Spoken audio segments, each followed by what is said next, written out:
All right, this is a tutorial on how to chop samples in Ableton. I do it this way because you'll understand very quickly why. So I'm going to clean up my pattern mode. I only need one audio channel, and I don't need the two MIDIs. So I'm going to delete them just by clicking on the first one and hitting delete until I got only one audio channel. And then I come over to here and go into the I don't know, this mode. I don't know what it's called, but this is where I do all my chopping and everything. And I'll show you. So I'm going to get my sample. I'm just going to use something very simple. And I drop it on the audio channel 1. And it loads in.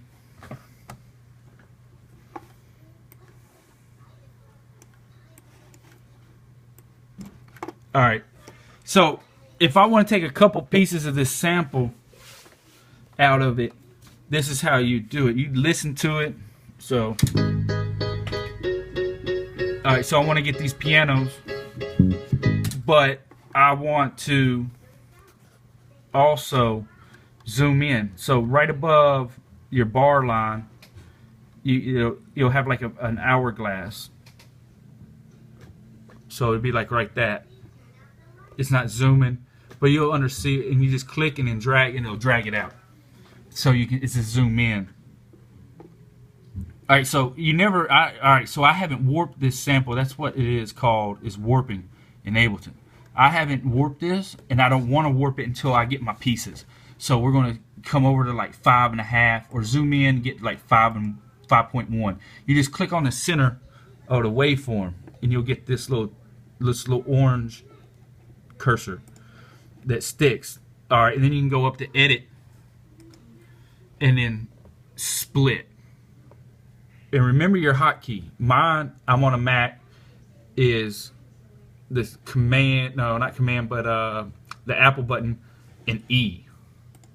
So I'm gonna hold it down and hit E. Now I got a split, and now I got 2 samples. So now I want to take this piece right here, 8 and bar 9. So I'm going to continue, just do the hotkey for splitting, which is Apple E for Apple or Mac users.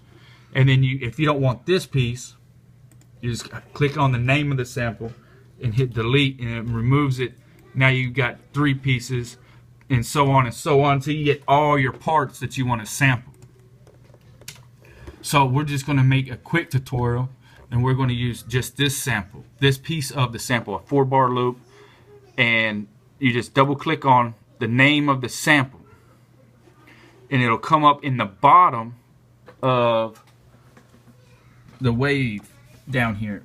Now there's this little, when you see that cursor, you can make it big and see what you're doing.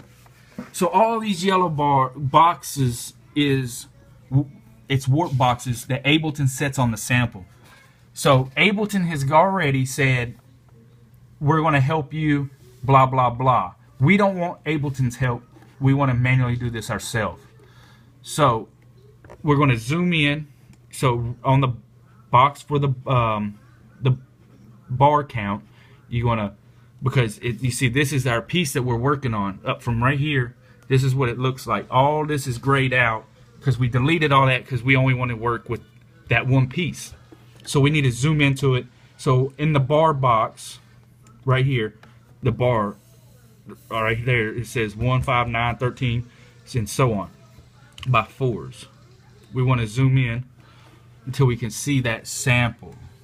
Alright, so we don't want Ableton fucking with our sample, so we're going to right click on this first one. It's at the first of the sample, so we're gonna right click, and then we're gonna come down, and it says set 1.1.1 here. So we're telling Ableton this is the first piece of the bar, and we want to go. We want this piece to be at 1.1.1. You're going to want to do that for every part that you do, so it resets your timeline to 1. It doesn't matter that. You'll understand it as you do it. So now we want to get rid of all the other warp markers. So we're going to right click again on the first one. You got to do it on the first one, or you're wasting time because you're going to have to delete them yourself. And then right here it says warp from here and then straight. And watch the sample. It moved. So now there's nothing helping us. We're going to do this manually. So we're going to listen to the sample.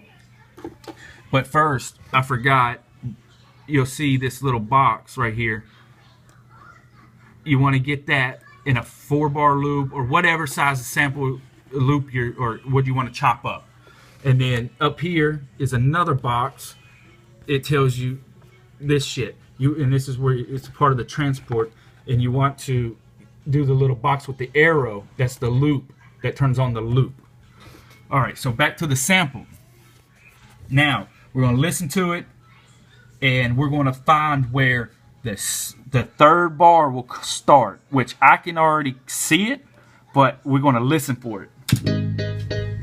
So we know there's a piece right here. This little piece needs to be cut off because that's not where a kick would be. It's going to be right here. So this is how we do this. I know about this sample. I've already chopped it, so I already knew that, but I'm teaching you. So you see there will be these little white cursors,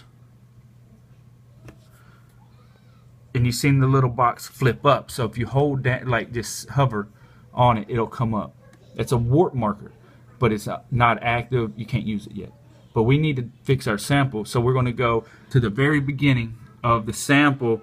Now, if like mine, there's a piece that's missing, so I'm going to manually make this. And it does take a few times, but just click in the beginning of it.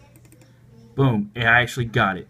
And seeing it added a warp marker. Now, if you need to do that and it doesn't work for you, and there's still missing a piece, just click on the marker and hit delete on the keyboard, or right click delete. Now we need to change the 1.1 where the sample needs to start. Now we need to move it to this one, and we don't have to do nothing else. Now the timeline moved to where it starts on that. So now let's listen to the sample.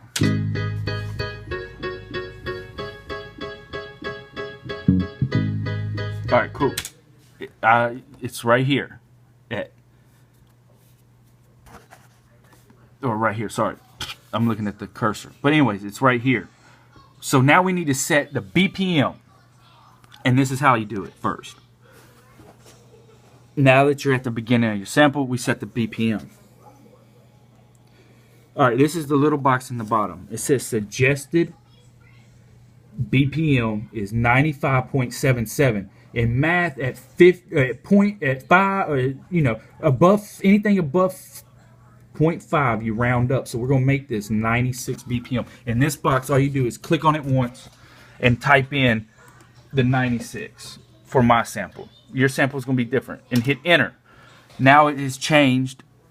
The sample from this start point forward is going to be at 96. So now that's the sample BPM. We need to change the transport BPM up here.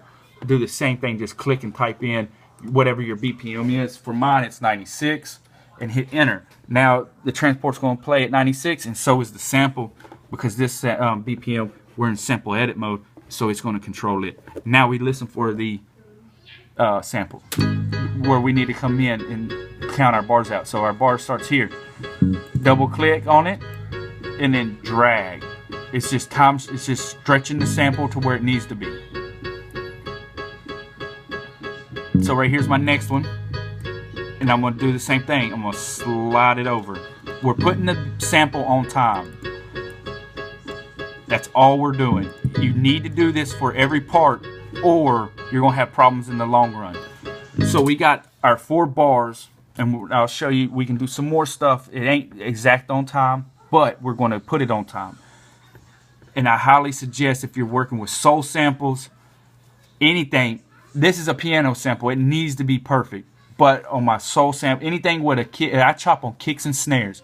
I only move the kicks and the snares on time. I don't add any more markers. And we're gonna add a lot of markers on this one and keep it on time. But for the time being, we got our 4-bar loop. Now we need to cut this piece off. So how you do that? You come up here to this area, and you click on in the center on bar 5, because we're going to delete that. We're going to split it with your command or control. It's probably control E for PC, and hit E, or you can come up here to edit, and then I've already done it, but select split. I've already done that. So and now we're going to click on the name of that piece. We can drag it away, click on it, and delete it. And then double click again on your sample. Now we only got our sample. And now we're just going to go in and start adding these markers. There's little white lines everywhere. We can make a warp marker. We can manually make a warp marker. But Ableton, this is a pretty easy sample to chop up and warp. And now we're going to start messing with the sample for a minute. So I'm going to come in here. You can move them all around, but we don't want to do it like that. This is time stretching in real life. And I'm just going to keep adding some little markers.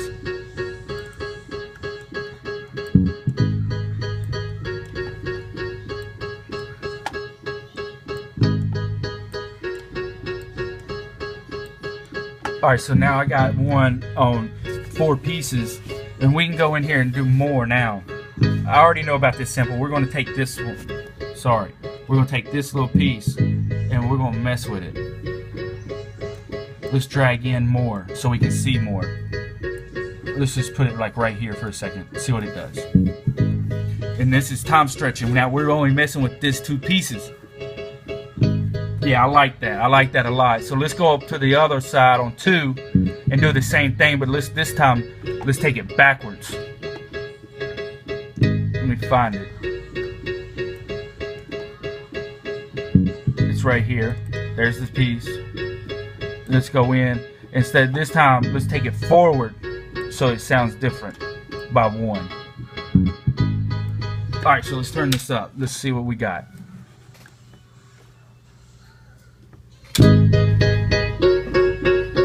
Here goes the piece I messed with. And this is the piece that I time stretched.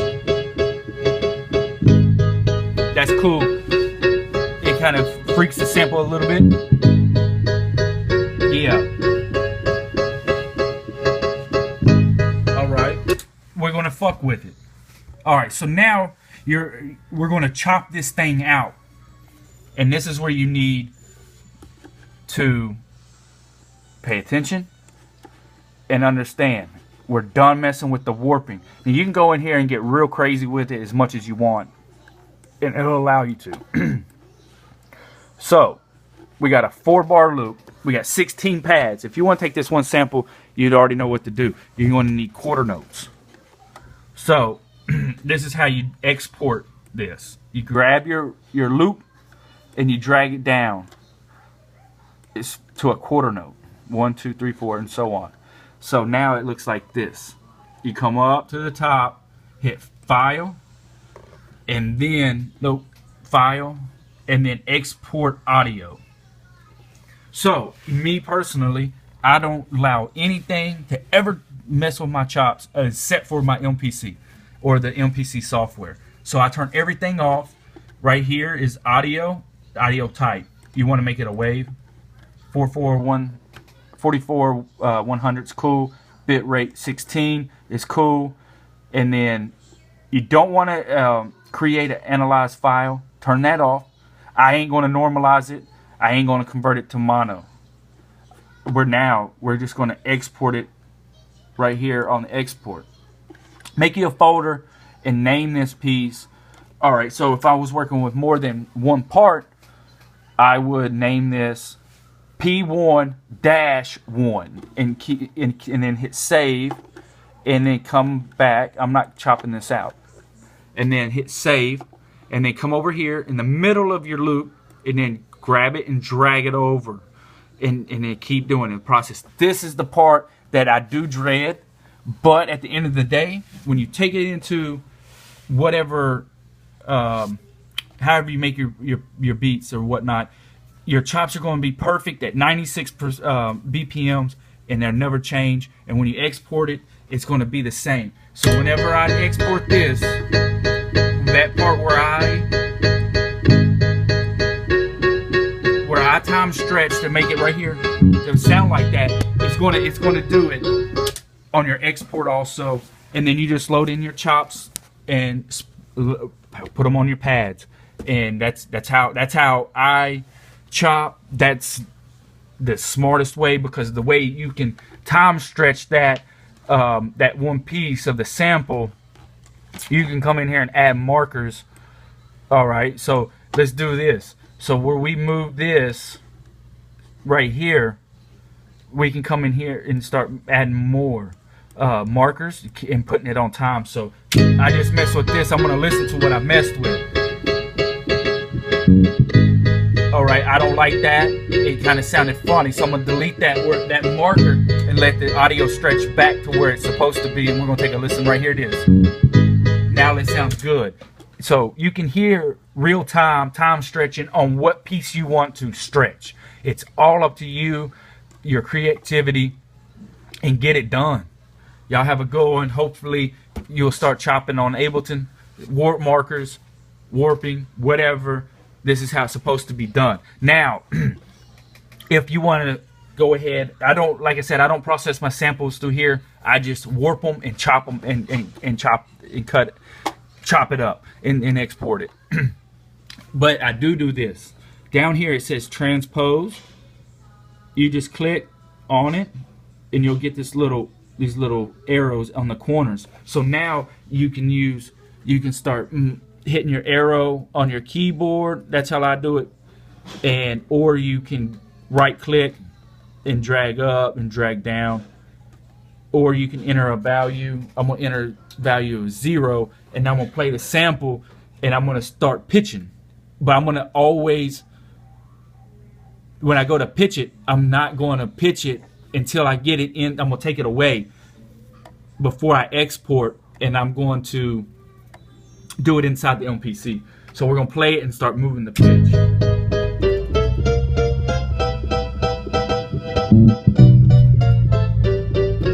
Then you can slow it down by going down.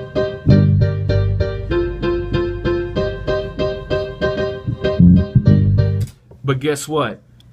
Even though this BPM has changed, this sample was made to be at 96 because we put it on time. That is where we time stretched and we changed the piece. This is, if we come click on this, see we're back at 96. If we click on the very first one, it's always gonna be 96. But we take this value away when you export. All right, so if you want to pitch, if you're playing it and that's too much for you, you can, let's just say we're going to use a -1, but you can come right here to tune, click on it, it highlights it. Now we want to speed it up just a little bit more, like tune it up from there. That's what detune is. It's fine tunes what it sounds like.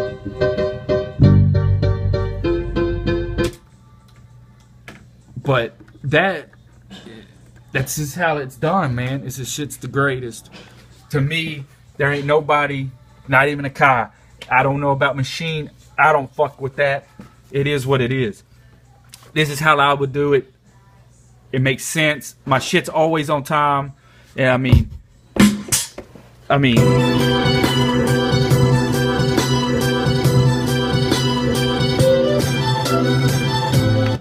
I chopped this sample in Ableton just like this. Y'all have a good one.